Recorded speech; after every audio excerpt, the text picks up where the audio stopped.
Hey guys, Dr. Don here. Welcome back to the channel. So today I want to give you some tips. Everybody always asks, Doc, what are some things you would tell diabetics in order to help them reduce their blood sugar, help them slow the progression of the disease, or even possibly reverse their type 2 diabetes? So today I want to give you 6 tips to beat your diabetes, okay? Now, the first and most important tip that I'm going to give you is probably something that you've never had a doctor talk to you about before. So reducing insulin exposure to your cells is essential to start to reverse your disease process.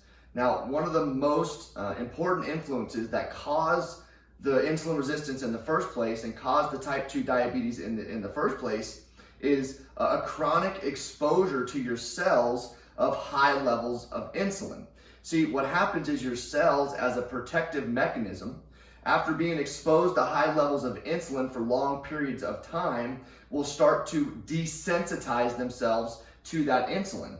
And so this is when the insulin is no longer able to get the sugar out of your blood and into your cells, where the mitochondria can use that, the powerhouse of the cell, to make what's called ATP, or our body's energy on a cellular level. And so how do we do? What are some things that we can do in order to reduce the insulin exposure to your cells? Well, the insulin is being produced by the pancreas and being secreted by the pancreas is always responding to a high level of sugar in the blood.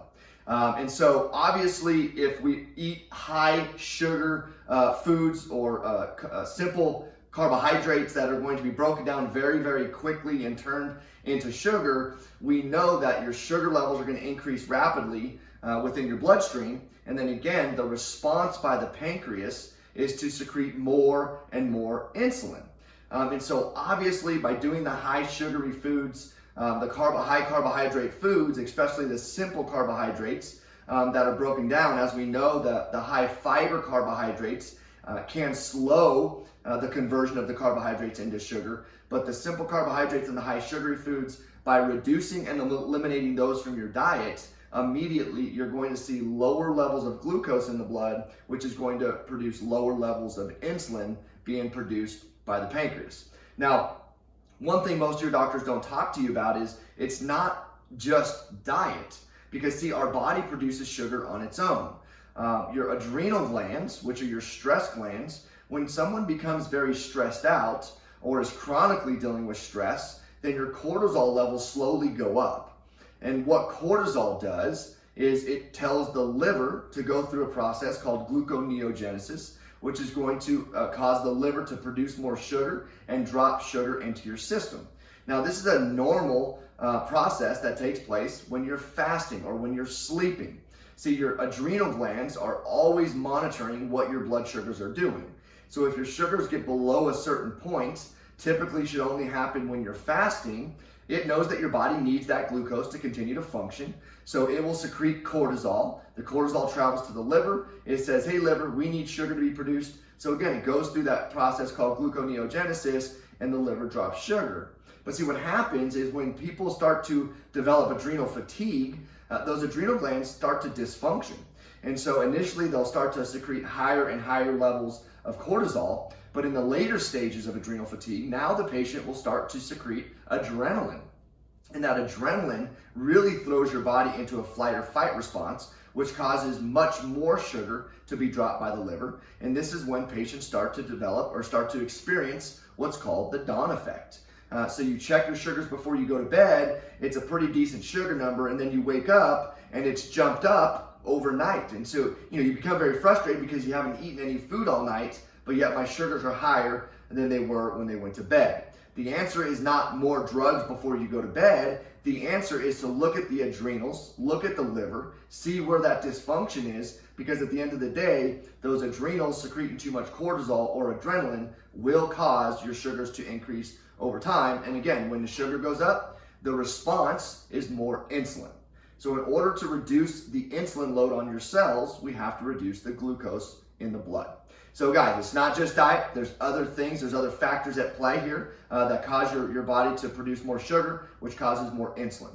If we don't reduce the amount of insulin being exposed to your cells, then those cells are never going to become sensitized again to insulin, and therefore you're going to continue to progress. And this is the main reason why the standard of care in our country is once you're diagnosed with diabetes, you get worse with time. Over time, we see you needing more and more medication because the insulin resistance gets worse and worse over time.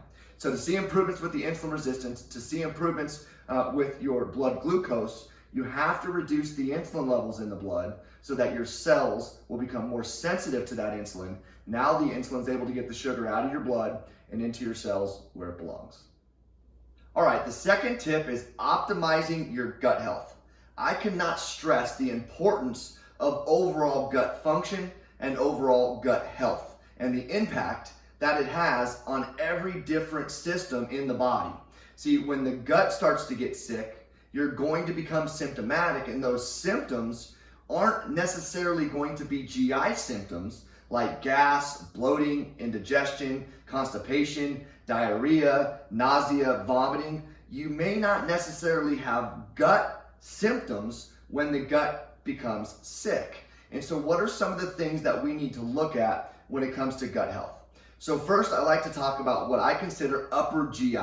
So how well are we breaking down and digesting our foods in order for us to absorb the nutrients and truly fuel our body properly?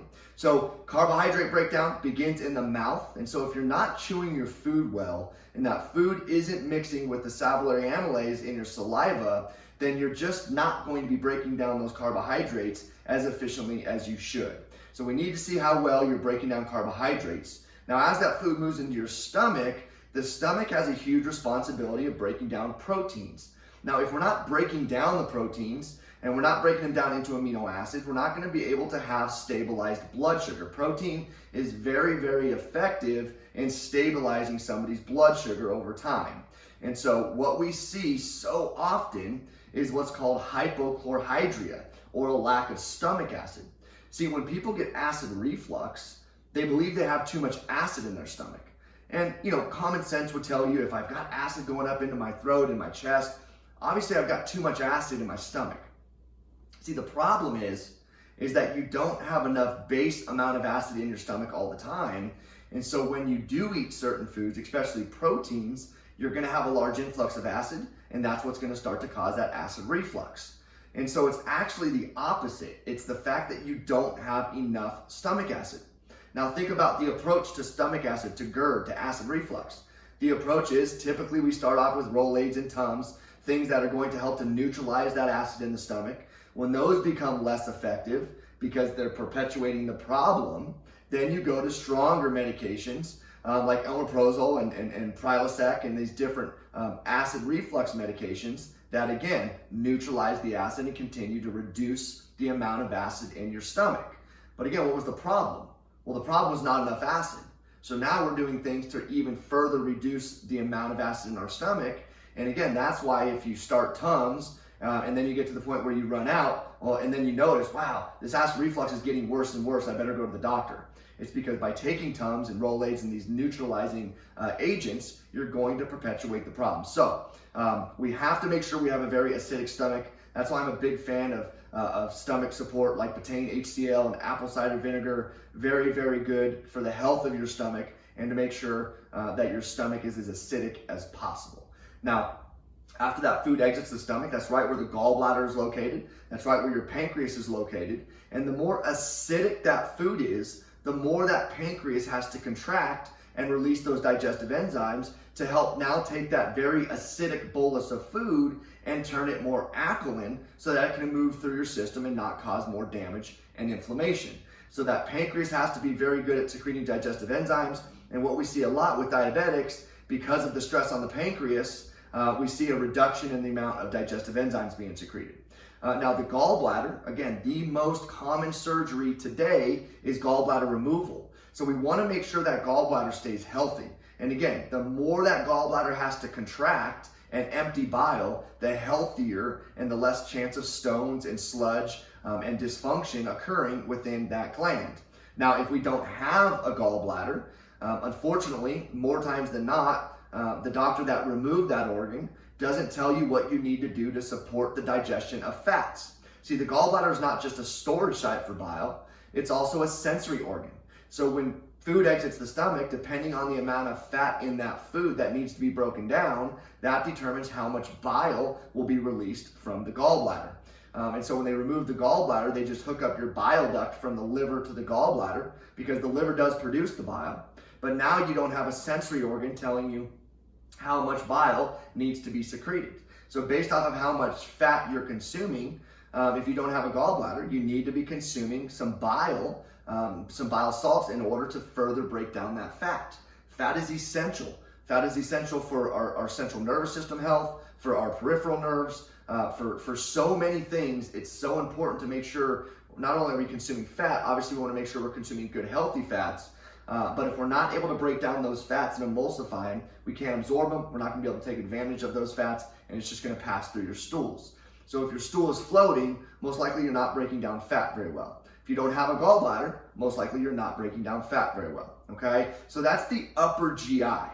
The upper GI is responsible for breaking down our foods so that we can absorb nutrients and be fueled properly. Unfortunately, more times than not, I see major issues with people's digestion, and that's one of the reasons why their body's not healing the way it should, because they're just not getting the nutrients, regardless of what they're putting in their body, okay? Second thing we need to look at is the microbiome. We have so much bacteria in our gut that is essential for our overall function. We could not survive without the bacteria.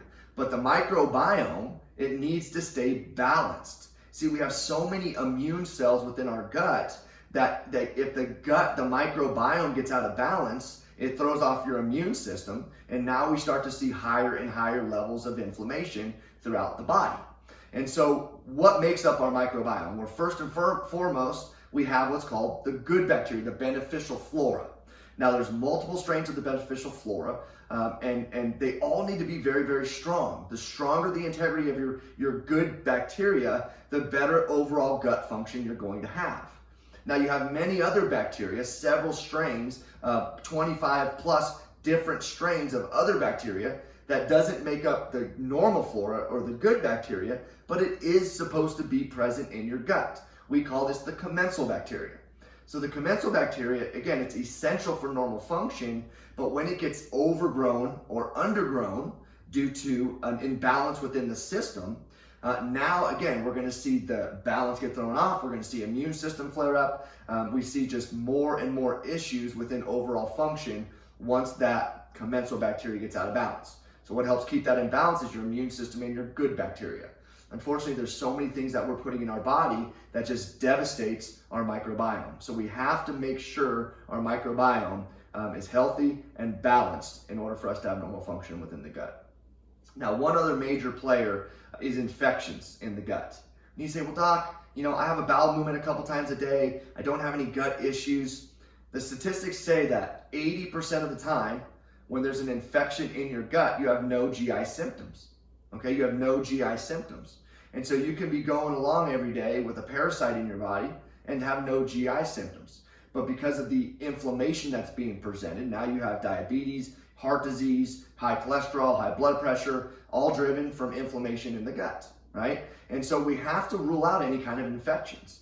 And so we look for bacterial infections, yeast and fungal infections, roundworm, tapeworm, parasites, you name it. When you're working with me, we look for all of these infections, because if we don't remove infections in the gut, then we're going to have an immune system that stays flared up, our inflammatory levels will stay high, and we're never going to get your symptoms under control, and we're never going to get you back to functioning as close to normal as possible. So we have to rule out any kind of infections that may be present in your gut. Again, guys, gut health is so important, and this is why I stress we have to investigate the gut. Unfortunately, a colonoscopy and an endoscopy, that doesn't tell you about function. The type of testing I do looks more at function versus waiting till a disease process occurs so we can give you a drug to treat the symptoms of that disease. I want to make sure your gut is functioning optimally to fuel your body properly so that your immune system is functioning properly so you don't have a ton of inflammation in your body. See, regardless of what kind of doctor you are, the one thing we all agree on is that inflammation drives all disease. If you have dysfunctions in your gut, if you have a microbiome that's out of balance, if you have infections in your gut, if you're not digesting your foods properly, you will have high levels of inflammation, not just in your guts, but it will become systemic inflammation, and it's going to start to break down your body's systems, which is going to lead to abnormal symptoms, abnormal function, okay? So again, guys, we have to address your gut function. We have to have an optimal gut health. All right, so gut health leads me into the next tip of getting your food allergies tested.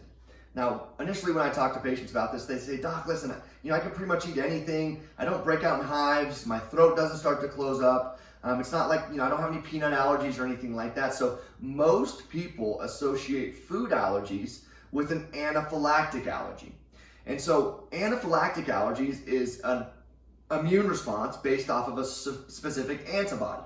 Now that antibody is called an IgE antibody. So that's an anaphylactic response. And yes, most people know when they have IgE antibodies or allergies because when they eat those foods, their throat closes up, they break out in hives, they have an immediate response to those foods.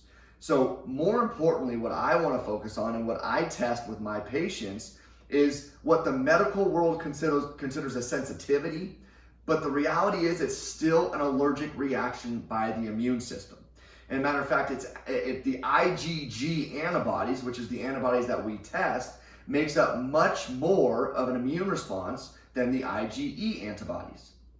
Now, the reason why there's no way to know what allergies you've developed or what antibodies, what foods you've developed antibodies towards is because it's a delayed response. It could be hours, days, or literally even weeks until your body has the reaction towards the food that you ate. And so doing things like the elimination diet and things like that, yes, it can be beneficial, but it's so much guesswork because if you eat a food today, 3 weeks from now, you can have the reaction, and there's no way to tell when you start to re-implement foods into your diet which food you're truly reacting to. And so I don't like to guess about things. I like to test to find out exactly how the food is interacting with my patient's physiology. And what I mean by that is how your immune system sees the food once it enters the system. And there's really only two things. It's either going to see it as nutrition and as fuel, or it's going to see it as a foreign invader and it's not supposed to be there. And when you develop antibodies towards something, just like if you come into contact with a virus, your immune system is innately designed to develop antibodies, which are like little soldiers, to go out there. So if you do come into contact with that virus again, you're able to fight it very efficiently. And so what happens is when you have things like leaky gut or a porous gut lining, foods are getting into bloodstream, partially digested foods that are not supposed to be in there. Only nutrition should enter the bloodstream. And so what happens is your immune system will develop antibodies towards these foods. These foods could be kale, broccoli, cauliflower, spinach, chicken, beef, eggs. It could be any of these foods. And when you eat those foods, if you've developed an antibody towards those foods, your immune system sees it as a foreign invader and not as nutrition and fuel. So it flares up and wants to remove that food from your system. More and more inflammation's developed, which causes more and more gut issues, which leads to more and more food allergies. And again, you can see how you get stuck in that vicious cycle. So if we're going to heal and seal your gut, if we're going to address your gut health and optimize your gut health, we need to know what foods are continuing to cause more issues within your gut system. And so testing your blood, and the cool thing is we can do this through a finger prick test. It only takes a couple weeks. It's only a couple $100 to get this test done. But the information you get at looking over 115 different foods tells us exactly what you should and should not be eating in order to reduce inflammation at a very quick rate. Again, remember, if inflammation drives all disease and you're putting food in your body that causes inflammation, you're going to continue to drive those diseases. But what if those foods is kale and spinach for you? What if your body doesn't like kale and spinach right now because you've developed antibodies? Well, we need to remove that food from your diet. We need to address your gut issues, whatever those gut issues are. We need to heal and seal your gut up. And after not exposing the body to that food for a period of time, typically 4 to 6 months, your immune system will stop developing those antibodies. And now when you reintroduce that food into your body now sees it as fuel and nutrition and not as a foreign invader. So guys, very, very important. Go get your food allergies checked. There's a lot of different companies out there that check food allergies. I'm very picky about the companies that I use because they don't all check all the different subsets of the IgG. I don't want to get into the detail about that, but there is 4 subsets of the IgG antibody, and many, many companies only test 1 or 2. There's only a couple different companies out there that do test all 4. If you want that information, go ahead and reach out to me. I can help you find the most accurate testing so we take the guesswork out. It's kind of like doing skin testing for food allergies. There's just too much human error. There's too much guesswork in there. It's just not very accurate. Go get your food allergy check, guys. All right, hydration, hydration, hydration. I cannot stress the importance of making sure that your body and your cells are being hydrated properly. Now, there's a couple different things I want to talk about. I'm not going to just sit here and say you need to drink enough water, because there's a lot of people out there that are drinking enough water as far as how many ounces they're drinking, but their body's still not hydrating properly. And so let's dive into this. Now, yes, the most effective way to hydrate your body is not Gatorade, it's not Powerade, it's not Pedialyte. It is water, good quality water, okay? Our bodies are designed to consume water. We should be consuming water every single day. And in order to be healthy, in order for your cells to function the way they need to function, you have to be drinking water every single day. Now, the general rule that I like to stick to is half your body weight in ounces of water. So if you're 200 pounds, you should be drinking at least 100 ounces of water every single day. Okay. Now, for those patients that I work with that are where half their body weight is more than a gallon or some more than 128 ounces, I tell them to initially start shooting for a gallon. Now, if you're not used to drinking water, and believe it or not, I talk to people every day that don't drink water. When you initially drink water, you're going to feel bloated. You're going to feel like, oh, there's no way I can drink this much water. But you have to continue to put water in your system so that it knows it's going to continue to get water. It will start utilizing that water properly. You'll stop urinating as much. You're not going to feel so bloated. Your body will start absorbing and utilizing that water as you consistently put it in your body. Now, some basic things with water. Number one, we don't want to be drinking out of these cheap plastic bottles that heat up and cool down and heat up and cool down. Who knows how long they've been in that water bottle before you consume that water. So we really want to stay away from these flimsy plastic bottles as much as possible. We do want to drink out of glass. Glass is the best way to drink your water out of, because you're not transferring any kind of chemicals from the plastic into the water, and now that water is becoming toxic. Absolutely want to stay away from tap water. There's so many chemicals and fluoride and chlorine and just so much junk that's in the tap water. It's just not healthy at all. It is going to cause more inflammation than not consuming the tap water. So do not drink any tap water at all. So a couple other things. Now, what kind of water should I be drinking? Well, I prefer to do reverse osmosis water. I've got reverse osmosis systems in the house that we put right from the reverse osmosis system into glass jars that we drink out of. Now, when you reverse osmose water, all of the mineral content that's in your water is lost. And so without proper minerals in your body, you will not be hydrated. Did you hear what I said? I'm going to repeat that. Without enough minerals in your body, you will not be hydrated. And so if you're an athlete, especially, or if you're just, like me, where you work out daily, you're going to sweat a lot. So number one, you need to replace that sweat with water. And so if you're sweating, you should be doing more than half your body weight in ounces. But when you sweat, the reason why your sweat tastes salty is because you're sweating out your minerals.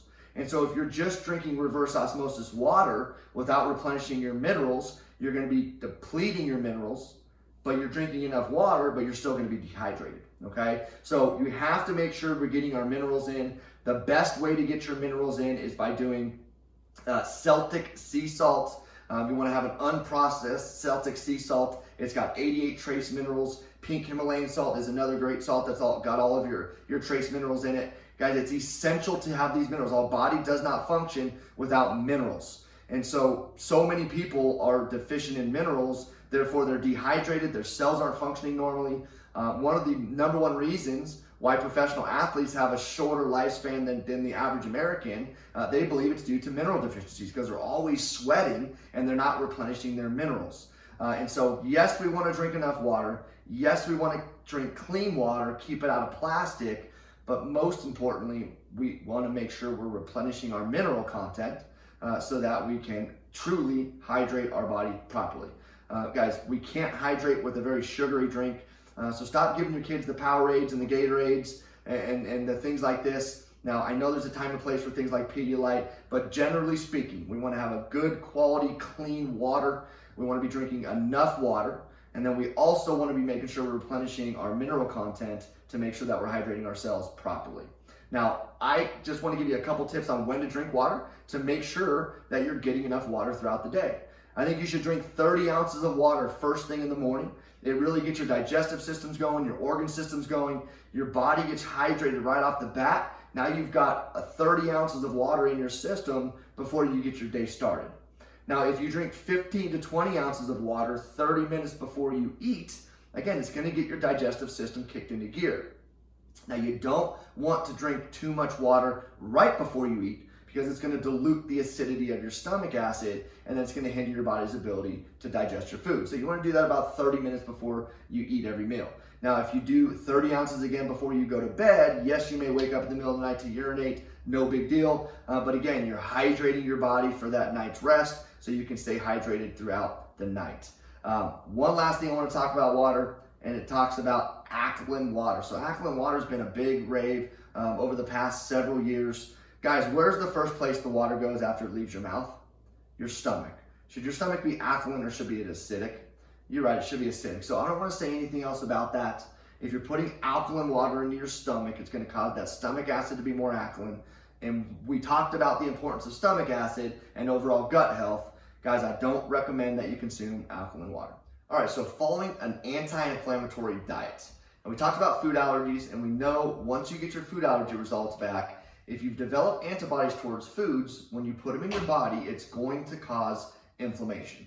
Now, not knowing about your food allergies, let's talk about foods that we need to avoid and foods we need to eat in order to make sure that we're following a diet that's not causing more inflammation.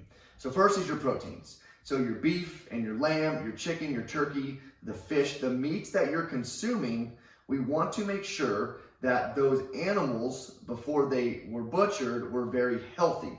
Now, commercialized meats, the reason why they've been tied to things like heart disease and cancer and diabetes and many other diseases is because those animals are very sick animals.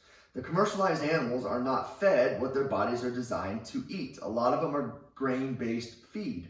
And so the amino acids get out of balance in their meat. They're just a very inflammatory meat. And so we want to absolutely avoid any kind of commercialized meats or farm-raised fish. Now, on the other side of the token, the free-range, grass-fed, grass-finished meats, all of the organic eggs that are grass-fed and free-range, the fish that are wild-caught, these meats are going to be very high in omega-3 fats. They're going to be very healthy foods and actually going to help to reduce inflammation in the body.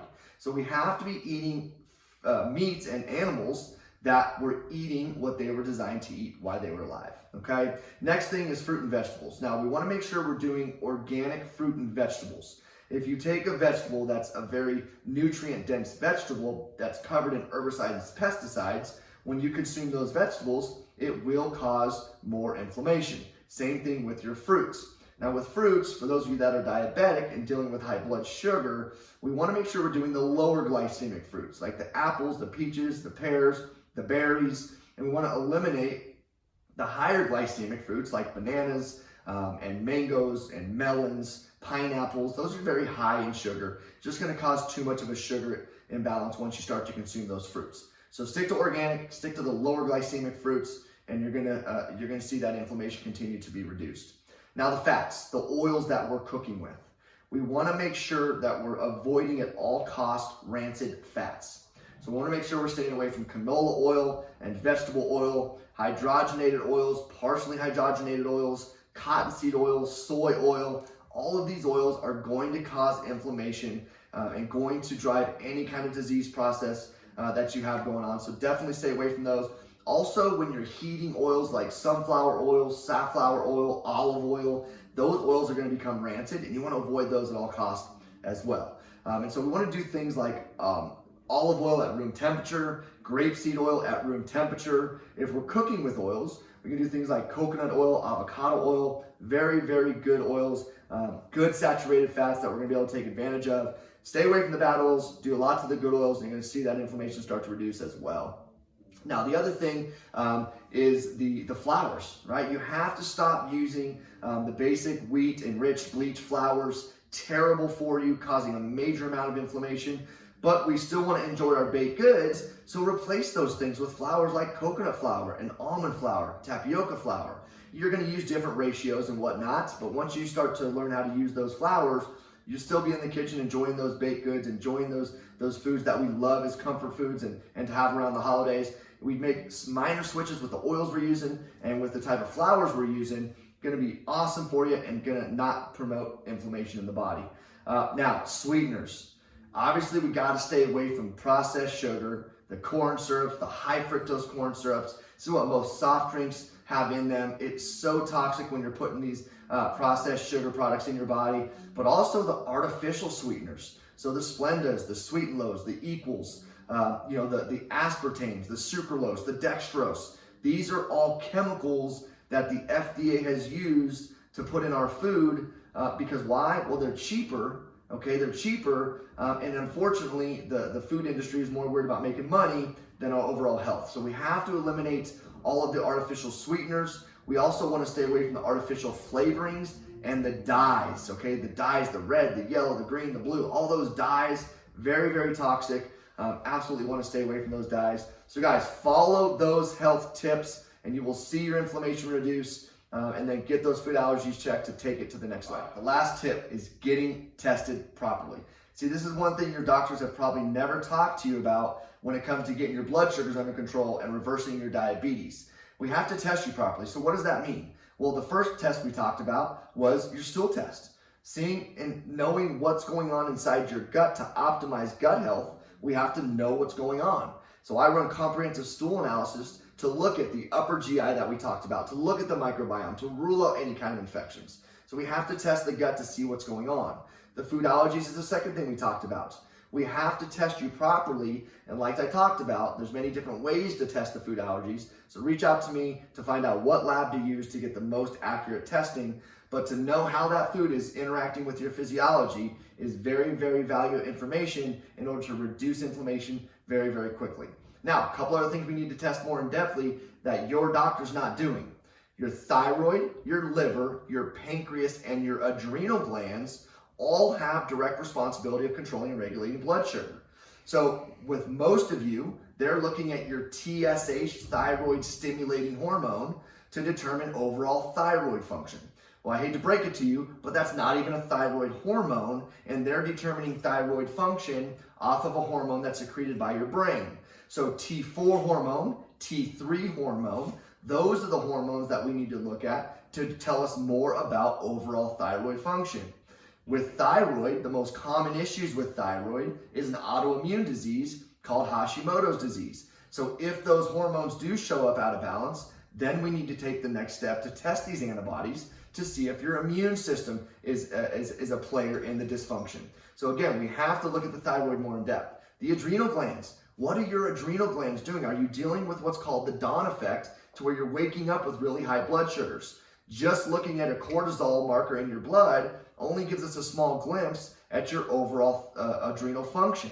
So I do multiple collections through your urine so I can see what your adrenal glands are doing throughout the day in order to determine if your adrenal glands aren't functioning properly, why are they not functioning properly, and what do we need to do to fix it? Okay, your liver, the basic liver enzymes that we check correlated with triglyceride levels and cholesterol levels can indicate things like fatty liver. Getting an ultrasound done on your liver can again tell us much more about overall risk of cirrhosis or fatty liver. So look more in depth at your liver. And then the pancreas. See, unfortunately, none of your doctors are checking your pancreatic function. Pancreas is what secretes insulin. How much insulin is your pancreas secreting, right? Is it secreting enough insulin? So there's markers to look at pancreatic function, which will help your doctors and myself put together a game plan to really help your body control blood sugars. See, if your pancreas is secreting enough insulin, you shouldn't need to inject yourself with insulin every day. Why are you doing that? Well, because the insulin resistance is not being addressed. So my point is in truly to find out what's causing your diabetes and what needs to be done to reverse the disease process. The basic testing your doctor's doing is not enough information to help a doctor like myself get you the results that you're looking for.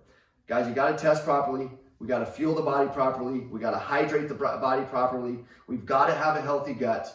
These are things that, if corrected, you are going to see massive improvements, not just with your diabetes, cholesterol levels, blood pressure, cancer, heart disease, whatever it is that your body's dealing with.